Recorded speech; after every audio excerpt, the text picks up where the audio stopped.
السلام عليكم خوتي اخواتي. كما العاده خير ما نبداو به هو الصلاه والسلام على رسول الله واله وصحبه. اليوم خوتي جبت لكم واحد الوصفه غادي نشاركوا فيها جميع ان شاء الله، بسطيله ميكس بالدجاج وفواكه البحر وبالسبانخ وصوص. غادي نقول لكم مكونات كامله ان شاء الله. هو درنا واحد جوج دجاجات كبار، غسلناهم بالحامض والملح مزيان، حيدنا لهم الجلده وخلينا على الصدر والفخذ ديال الدجاج، على الصدر والفخذ ديال الدجاج. و فيميسيل حتى هو رقدناه، خليناه مرقد وقطعناه رقاق، ودرنا فيه الماء ديال الكروفيت اللي سلقنا فيه الكروفيت. غنحتاجوا الكروفيت ونحتاجوا فواكه البحر متنوعه كلها، هنا كاين فيها السيريمي وفواكه البحر والكروفيت. غنحتاجوا الصوجا، وهذا الماء ديال الكروفيت اللي سلقنا به الكروفيت احتفظنا بالماء ديالو. ها هو الحامض مصير قطعناه مكعبات، ورق سيدنا موسى، نص كاس ديال الحامض معصور، قزبر معدنوس، والهريسه خوتي راه نتوما عارفين بالسطيله تحتاج الهريسه تكون حاره. ونحتاجوا الشامبينيون والتوابل. غادي نحتاجوا اللقامه ديال سبسطيله راه معروفه، راه فيها القشور ديال الكروفيت، مقامه مخلطه، نص معلقه ديال البزار ودويمات البنه وثلاثه دروس ديال الثومه محكوكين مفرومين بهذا الشكل هذا، الفلفله حمراء يعني التحميره، نص معلقه ديال السكينجبير، معلقه كبيره ديال الملحه، ومعلقه كبيره ديال الكمون. وبطبيعه الحال غنحتاجوا الزبده حتى هي. والسبانخ خوتي راه قطعناها ونقيناها مزيان وغسلناها، لان ضروري خصها تغسل مزيان، تكون اكثريه يكون فيها التراب. ومن طبيعه الحال زيت الزيتون حتى هو غادي نحتاجوه ان شاء الله. ودابا ان شاء الله غادي ندوزو ان شاء الله للتحضير ان شاء الله الدجاج ديالنا. بسم الله على بركه الله.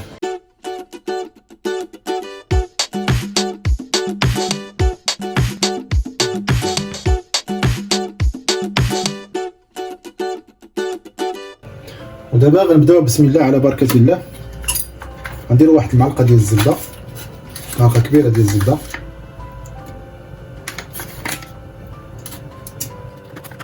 نص كاس ديال زيت العود، زيت الزيتون، حنا عينا ميزاننا،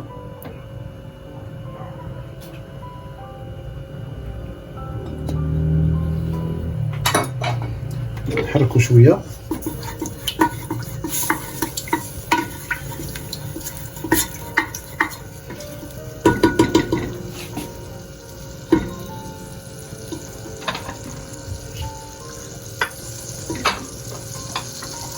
غنديروا التوابل كامله هنا،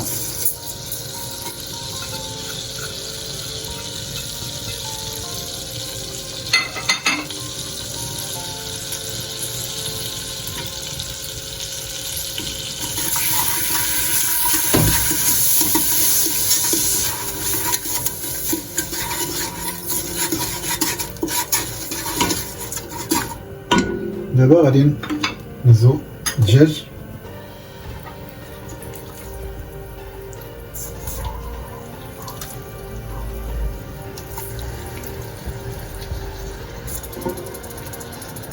نتوما كما شفتوا خوتي صابرنا في الصدر الفخوذه كاملين ديال جوج دجاجات.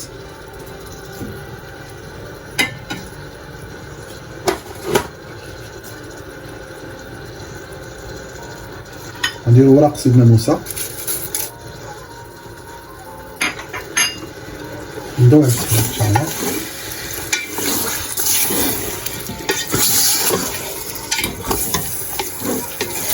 حتى الدجاج حنا راه شفتوا خوتي، حنا الدجاج درنا شرحناه شرائح من الوسط، هذاك الصدر حيت كبير شويه، شرحناه باش تدخل فيه لقامه ويطيب دغيا. غنبقى غادي نحتاجوا الهريسه حيت البسطيله تتبغي الهريسه، نحتاجوا الهريسه تقريبا نص ديال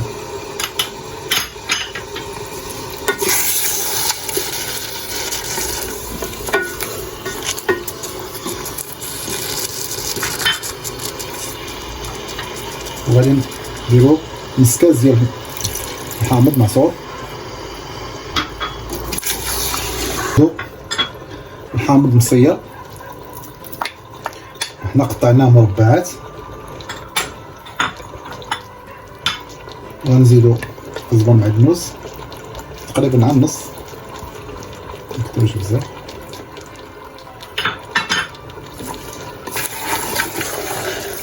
نزيدو واحد شويه لاصوص الصوجا،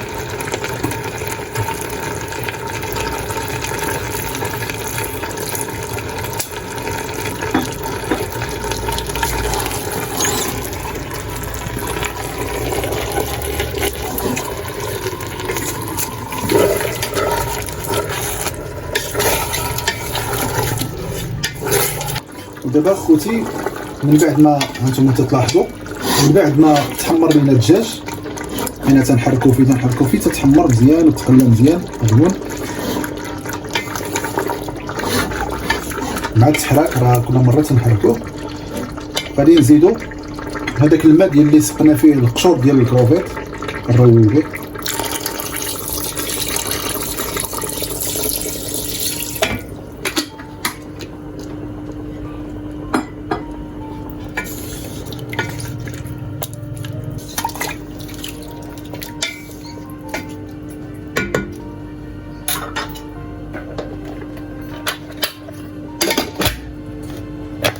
دابا خوتي انا سدينا على الدجاج ديالنا خليوه تيطيب. حنا دابا غادي ندوزو للسبانخ باش نقليوهم مزيان. غادي نديرو الملحه والبزار حتى يتشحروا مزيان، نعاونو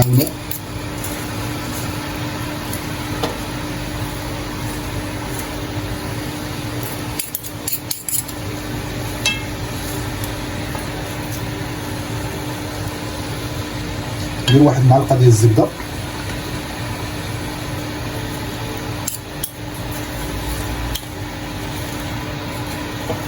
كما قلت لكم خوتي راه السبانخ مغسولين مزيان حيت يكونوا فيهم تراب، تنصحكم تغسلوهم مزيان ويتنقاو مزيان.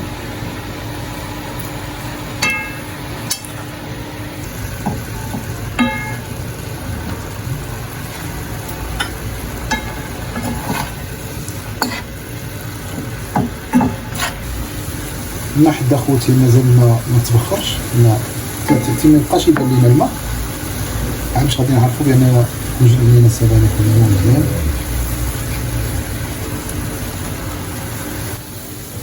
نتوما خوتي راه بدا تينشف لينا، باقي تنحركو فيه تينشف كامل من الماء. هاد الطريقه هادي بلا بسطيله ديروا فيها شويه زيت العود والثومه والتوابل هادي، ديروها بحال صلاد مع مرافق الاكل ديالكم، راه مفيد الصحه وعطوهم الوليدات مزيان حتى فقر الدم. وكاع الحاجه اللي خضراء راه مزيانه للدرس، كاع العشوب اللي خضراء تتكال خضراء راه مزيانه للدرس، معدنوس السبانخ كلشي.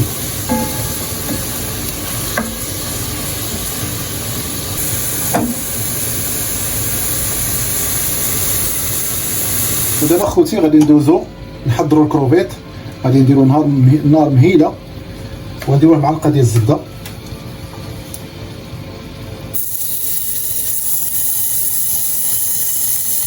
نديرو الملحه والبزار، معلقه صغيره ديال الملحه ومعلقه صغيره ديال البزار، وغادي صافي. راه حتى هو بحال السبانخ، حتى هو تيطلق الماء ديالو ويبقى تيتبخر.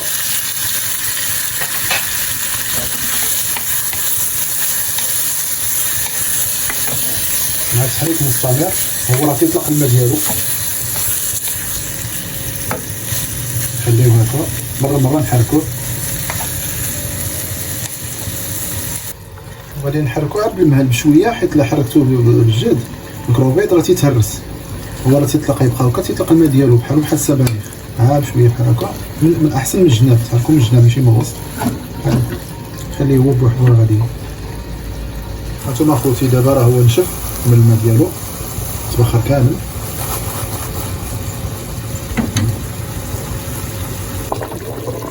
دابا خوتي من بعد ما طاب الدجاج تيخلنا بينا طاب الدجاج، غادي نعزلو الدجاج.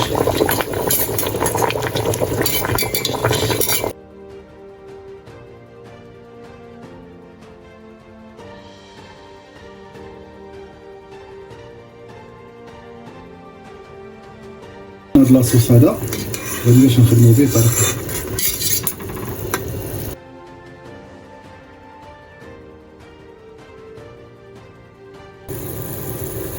دابا هاد لاصوص اللي بقانا غادي نزيدو فيه هاد الفواكه البحر اللي باقانا عندنا.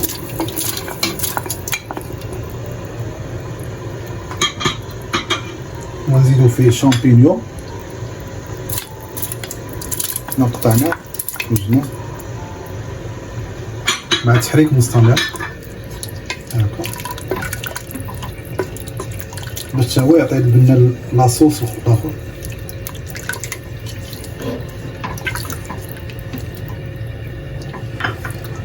وغنزيدو هذاك الربيع اللي بقى لينا زبر معدنوس.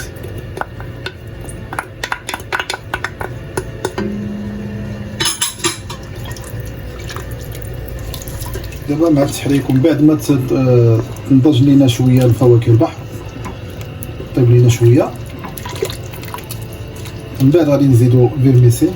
حنا راه فيرميسيل قطعناه بمقص، درنا شرائط صغيره ما خليناش بحال هكا.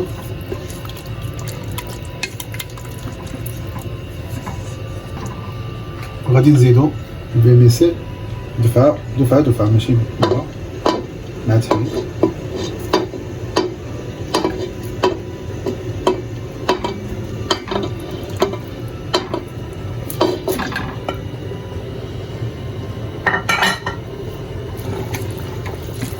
نحركو مزيان حتى يندمج العصير كامل يشرب هذاك.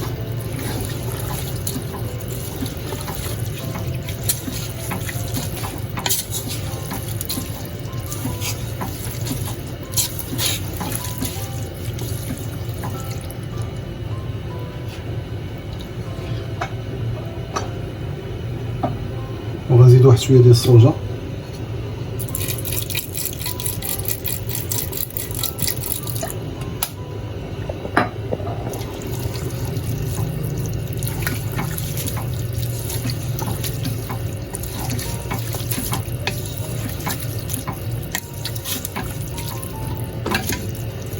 خوتي. مع التحريك راه هو بدا تنشف لينا لاصوص، بدا تيتبخر الماء اللي فيها انت مابقاش يبان.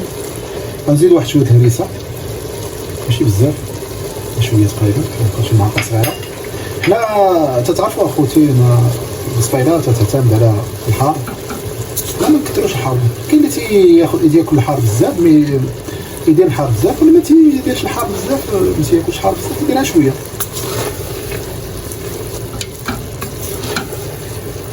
هاي تقريبا نشفات. خوتي غندوزو باش غادي نقطعو الدجاج، نحيدو ليه العظم ونقطعو طريفات، يكونوا طريفات كبار شي شويه، ما يكونوش مرقاق، ونطرف شويه باش السبايلات تشد هذيك الحجم ديالها الطبيعي.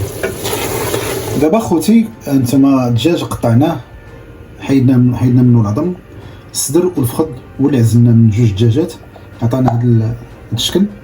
وهذاك لاصوص اللي عزلنا قبيله حنا غادي نديروه دابا هنا كاسرونه حتى عطينا نصوصو، وغادي نديرو فوق منه هذاك الدجاج.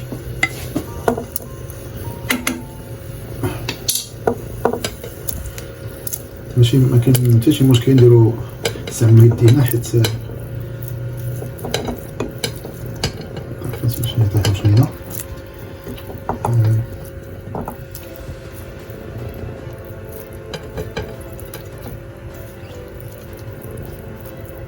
كما قلت لكم اخوتي للاشاره، هاد الدجاج راه رويناه بهذاك الماء اللي سلقنا به القشور ديال الكروفيط،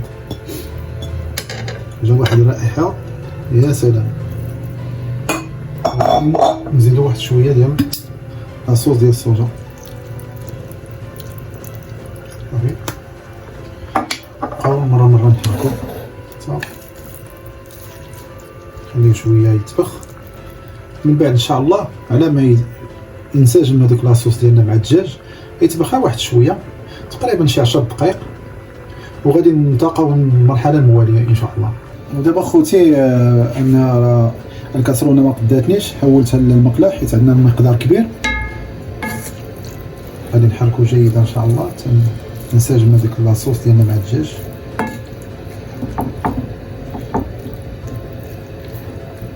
تيدخل لاصوص مزيان مع الدجاج تعطي ديك البنه للدجاج باش تكون العناصر كلها شاده بنه وحده وشاده مذاق واحد. ودابا خوتي غادي نخليو الدجاج حتى يشرب هذاك الماء وما يبقاش هذاك الماء يبان، وغادي نخليو العناصر كامله حتى تبرد، وغادي ندوزو لعمليه المونتاج ان شاء الله، حيت خاص كلشي خصو يكون بارد باش نمونطيو المسطيله ديالنا ان شاء الله. دابا خوتي اخواتي وصلنا حنا دابا للنهايه. هانتوما وجد لينا دابا العناصر كلها، الفيرميسيل مع فواكه البحر، والدجاج ها هو قطعنا اطراف كله بحال هكا، خلطنا بهذاك لاصوص اللي بقى لا شفتوه قبيله. وجدنا اللاطه دهنا بالزبده باش غادي نديرو المونتاج.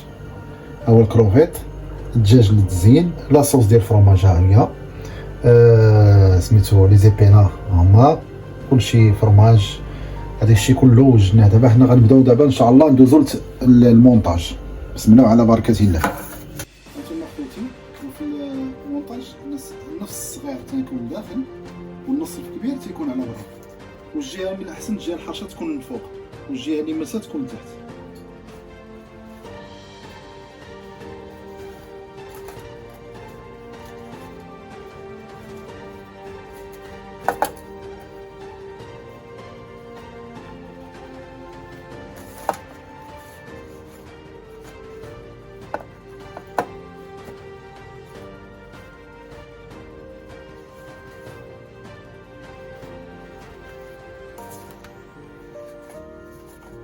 دائما النص الصغير داخل والنص الكبير نخليوه على برا.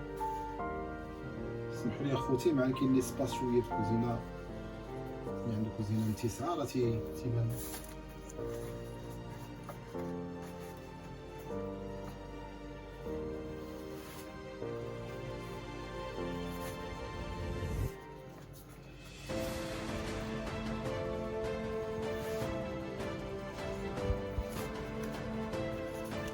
دابا خوتي غادي نديرو الوسط عشان شي جوج غيكونوا الوسط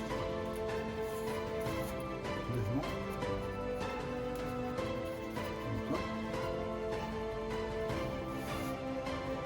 ديما البلاصه اللي حرشه تتكون فوق هكذا بحال هكا. دابا غادي نبداو عمليه الحشو.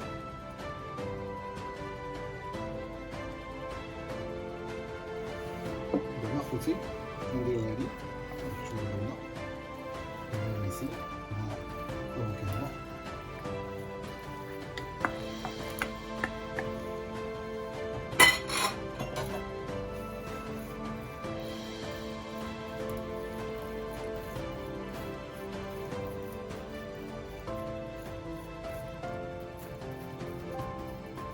كاع الكميات كامل باش مزيان.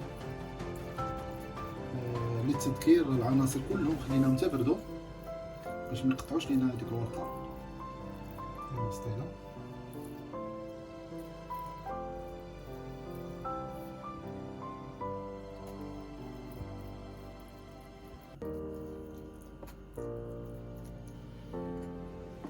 دابا غادي نديرو الدجاج.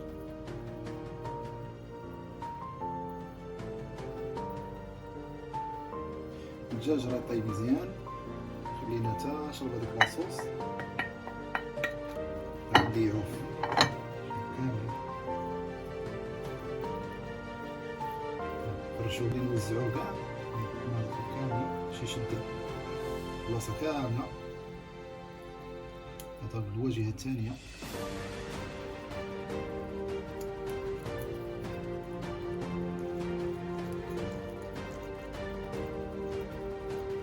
نضغطو شويه باش نبدا. من بعد خوتي اخواتي غادي نزيدو لاصوص ديال الفرماج. خوتي اخواتي غادي نديرو لاصوص.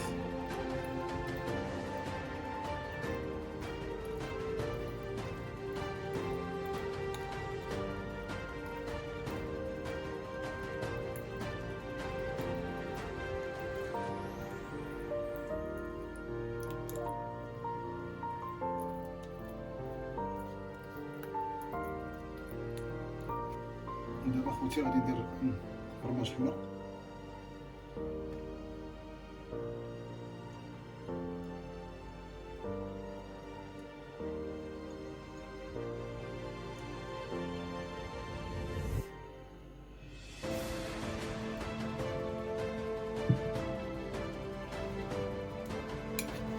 خوتي غادي نديرو السبانخ.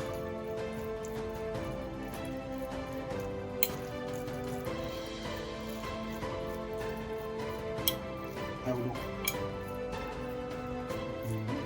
على قدر ما امكن باش يشد.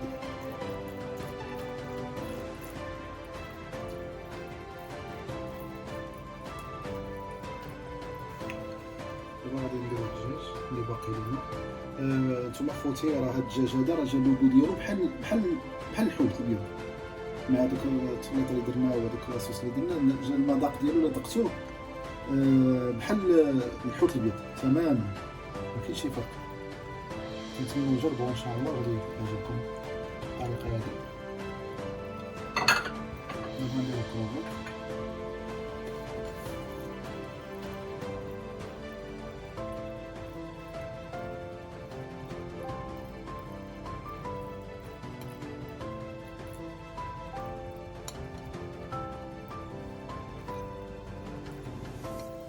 دابا غادي نديرها نزوق بالسيميمي.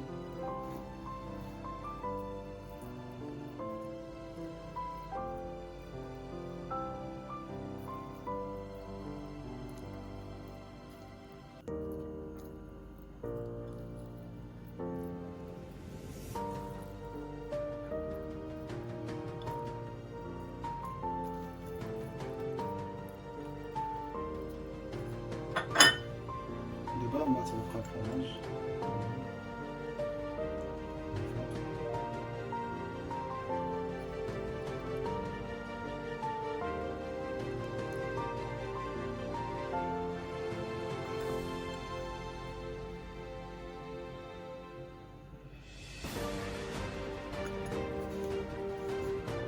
دابا خوتي حنا غادي نبداو غادي نقوموا بالعمليه ديال الطي.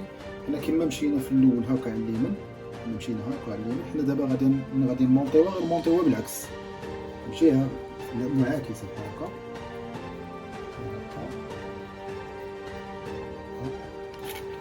هنا شويه بالزبده ما بين دابا نجيبو هادي هكا.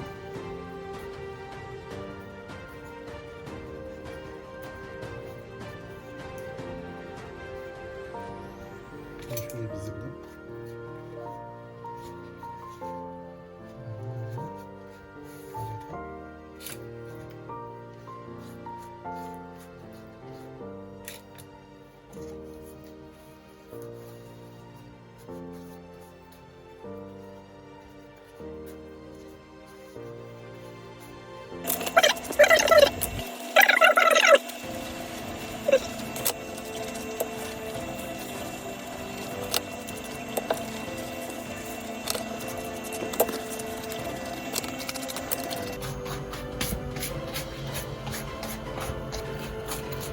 بالزبده الزبده تتعاون بزاف على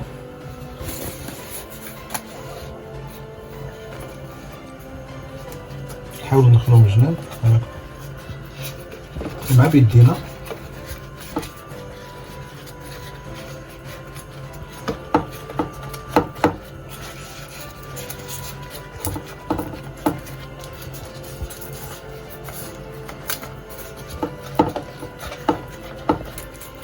نعمل نفس الطريقه نديروها من الجهه، كنخليو الجهه ديما الرطبه تكون الفوق. المونتاج نهزو بحال هكا وشويه مزيان بحال هكا بهاد الطريقه باش تختمل تحت نفس الطريقه بحال هكا. زعما خوتي باش تبان يبان لكم من تحت.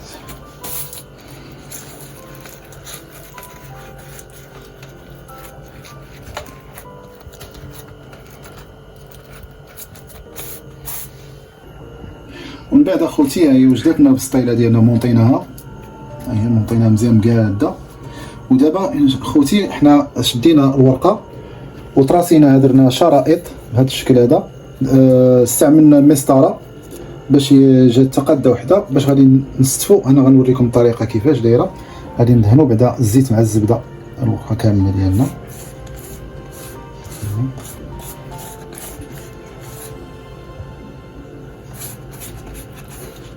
هاد الزيت مع الزبده هذيك الورقه تيتشد تتلصق بيناتهم بهاد الطريقه.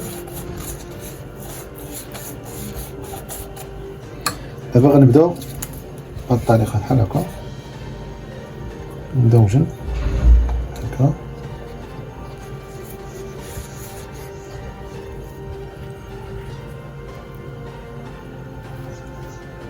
علاش تسمى بسطيله شريطيه؟ ديروها بحال هكا بهاد الطريقه هادي باش تعطينا في النهايه بسطيله متشابكه هكا.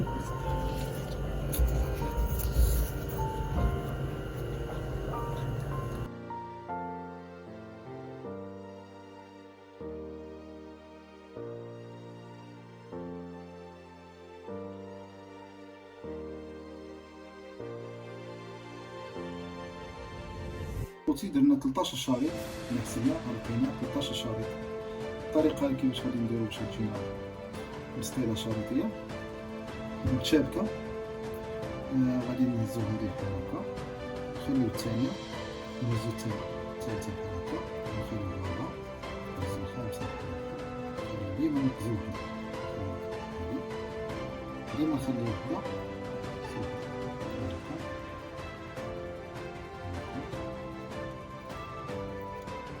هنا 13 شريط.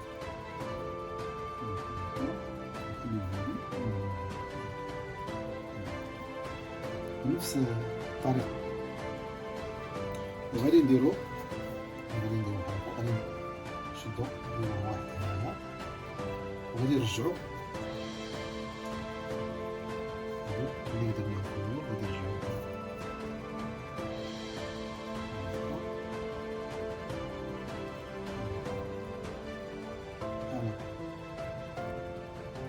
ودابا نفس الطريقه. هاد الجهه حنا درنا بدينا في الاول هنايا، ودابا من الجهه الاخرى غادي منين درنا شريط هنايا غادي نجيبو هادو كلهم هنايا، نديرو وحده هنا، وحده هنا، وحده هنا، وحده هنا، ديما نقزو وحده، ديما نقزو وحده، هنا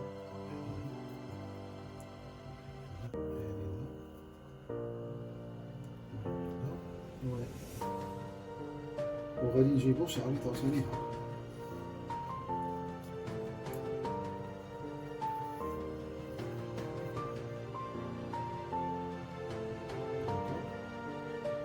غادي نرجعو كلهم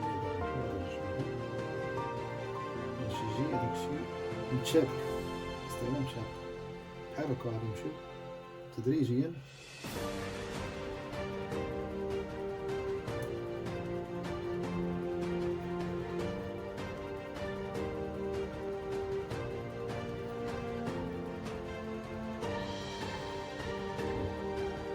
عاوتاني غادي نجيبو هادي هنا، نديرو الثالثة هنا، نجيبو الثالثة هنا، ديما نقزو وحدة وغادي نبدا داكشي شاب.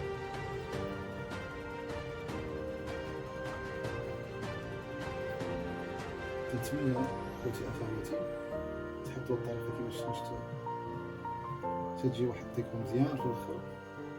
نديرو هدا تاني الوسط ونرجعو عاوتاني كيما كانت ببطء، بطريقة تجي ساهلة بشوية.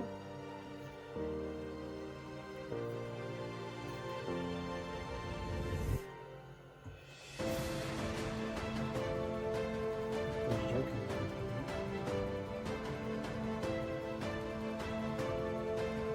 كانت عاوتاني شتو الفرع عاوتاني ديما العكس، درنا هاد الجهة الثانية نديرو جهة هي هادشي متشابك.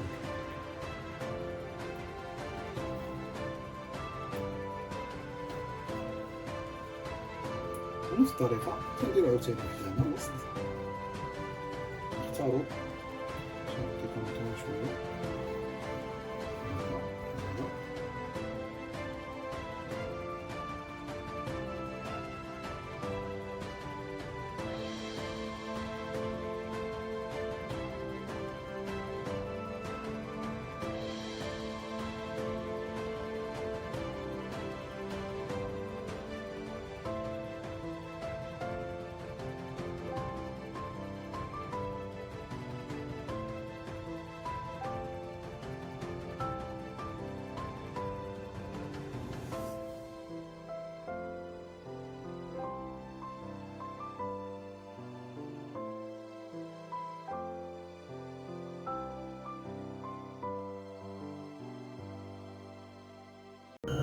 ودابا خوتي اخواتي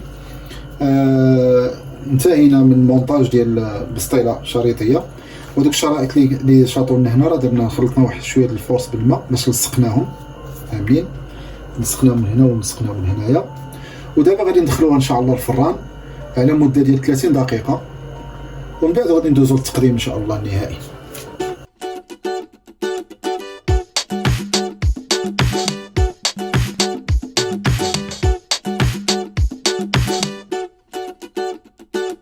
البسطيله ديالنا متشابكه، انا ديكوريتها بشويه الكروفيط، انا صوتيتهم بشويه الزبده والبزار والملحه، ودرت شويه الفرماج حمر. نتوما كما تشوفوا تجي متشابكه البسطيله حمراء. وتنتمنى اخوتي اخواتي تنال الاعجاب ديالكم، وعلى ما نتلاقاو ان شاء الله في مناسبه اخرى. دمتم في رعايه الله، والسلام عليكم ورحمه الله وبركاته.